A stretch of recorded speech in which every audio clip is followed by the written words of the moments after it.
श्रीराम जय राम जय जय राम. देहबुद्धीचा त्याग करावा. मानाला कारण अभिमान होय. मी मोठा असे मनाने घेतले म्हणजे मानाची गरज लागते. हा अभिमानच भगवंताच्या आणि आपल्यामध्ये आड येतो. हा अभिमान घालवायला गुरु आज्ञेत राहणे, त्यांना शरण जाणे आणि त्यांनी सांगितलेली साधने करणे हे उपाय आहेत.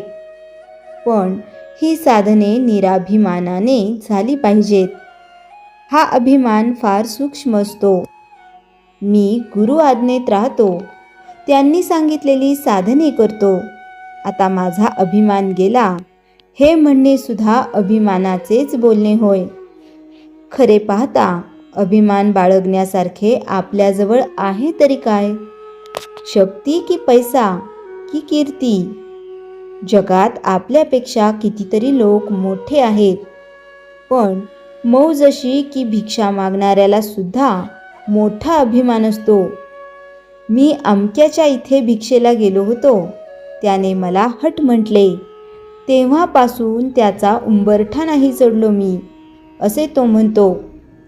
तेव्हा हा अभिमान आणि अपमान ही काय चीज आहे, याचा शोध आपण घ्यायला पाहिजे. याला अगदी मूळ कारण देहबुद्धी ही आहे.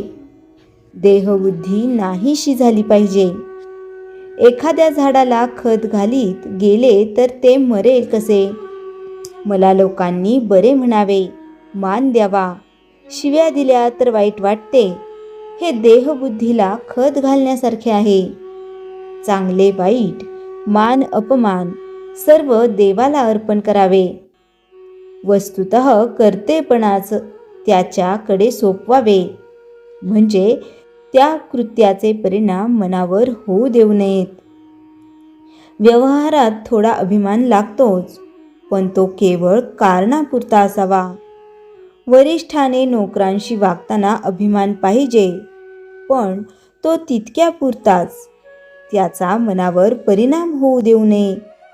ही देहबुद्धी, हा अभिमान जायला सद्गुरूचे होऊन राहावे.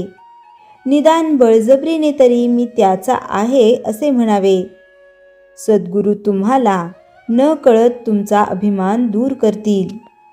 परमार्थात संतांचेच ऐकण्यात महत्त्व आहे. तेथे आईबापांचे का ऐकू नये? तर ज्याचे मन त्याच्या ताब्यात आहे, ज्याचे मन स्थिर आहे, किंवा ज्याचे मन नेहमी भगवंतापाशी आहे, अशाचेच ऐकण्यात विशेष आहे. आपल्या देहबुद्धीची तऱ्हा मोठी विलक्षण असते. सगुणोपासना आपल्या सवयीच्या आड येते, म्हणून मनुष्य ती करीत नाही.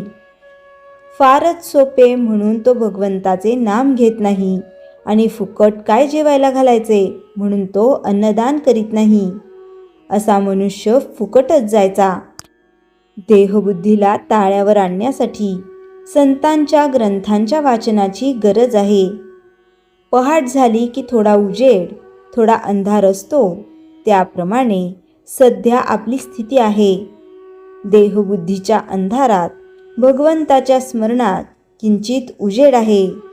हा देहबुद्धीचा अंधकार जाऊन पूर्ण प्रकाश दिसायला भगवंताच्या अनुसंधानासारखा दुसरा कोणता उपाय असणार? श्रीराम जय राम जय जय राम. चैतन्यवाणी. मीपणाची आणि अभिमानाची पूर्णाहुती देणे हाच खरा यज्ञ होय. श्रीराम समर्थ. दासबोध समास 11 दशक 5. विषय मन आणि त्यांचे नियंत्रण. 1. मन म्हणजे काय?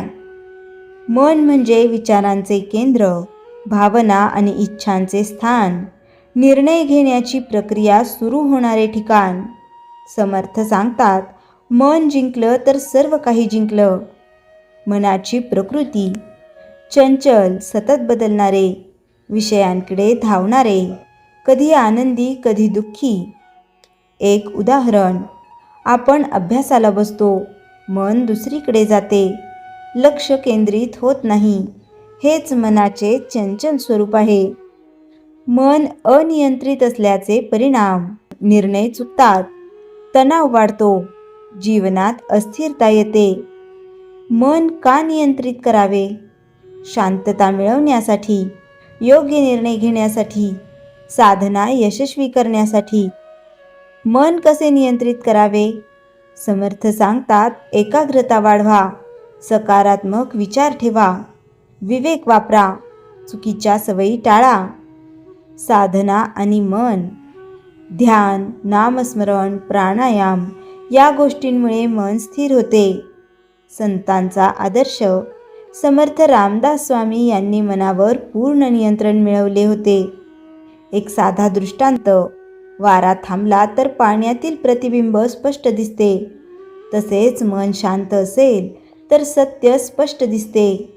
अंतिम सार: समास 11.5 आपल्याला सांगते, मन नियंत्रित करा, एकाग्रता वाढवा, सकारात्मक रहा आणि साधना करा. असे जीवन जगणारा मनुष्य शांत, स्थिर आणि यशस्वी होतो. श्रीराम समर्थ. दासबोध, समास 11.6.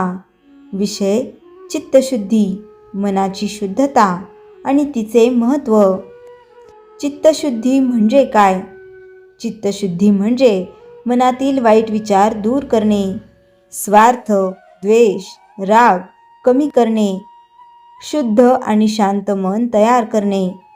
समर्थ सांगतात, चित्त शुद्ध असेल तरच आत्मज्ञान प्राप्त होते.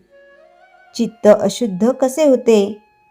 लोभ, क्रोध, मत्सर, अहंकार हे सर्व मनाला अस्थिर आणि अशांत करतात.